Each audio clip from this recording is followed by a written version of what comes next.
not every OEM has their own operating system. A lot of them just kind of like, didn't go there. So what was the impetus for LG to go, we want to do our own OS? Yeah, I've been doing this for LG the entire time that it happened over 15 years ago. First of all, I'll introduce this little tidbit. The reason why the network became interesting for manufacturers actually didn't start on TV, it started on Blu-ray. Because the Blu-ray spec started introducing this idea called BD Live, and the original vision here was that you'd be watching a Blu-ray, and then you could have some little interactive or additive content. Oh. And so the Blu-ray spec introduced the idea of an Ethernet port in the back of the device. And what did all the manufacturers do? They're like, oh, I got to build this into the device now, and how much is it going to cost, and what else can I do with it? And so that's where that started creeping into the head of all the manufacturers. If you were in Blu-ray, then you got a pretty early look on, oh, I got this new spec I got to deal with, and what do I do with now I'm connected to the internet, what do I do?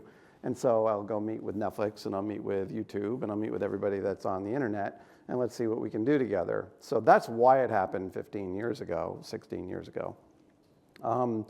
And why doesn't everybody have an operating system is kind of another, I can't really speak for everybody. I can tell you why LG did.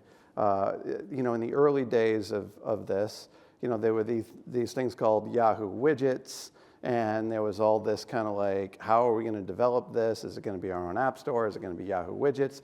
Or is Yahoo widgets going to like run all of the TV operating systems? Most of the TV manufacturers at that time that were doing this wanted to try to limit how many engineering groups you have to talk to in order to make your product, especially if you are sitting there with 2,000 or 3,000 engineers like Samsung and LG. So you started figuring out how you could do this yourself. And then in 2013, LG acquired WebOS from Palm, and we turned that into our HTML5 based operating system. And at the time, HTML5 hadn't even been fully ratified. So in the period between 2008 and 13, you're dealing with a lot of crazy technologies, right? There's C++ code.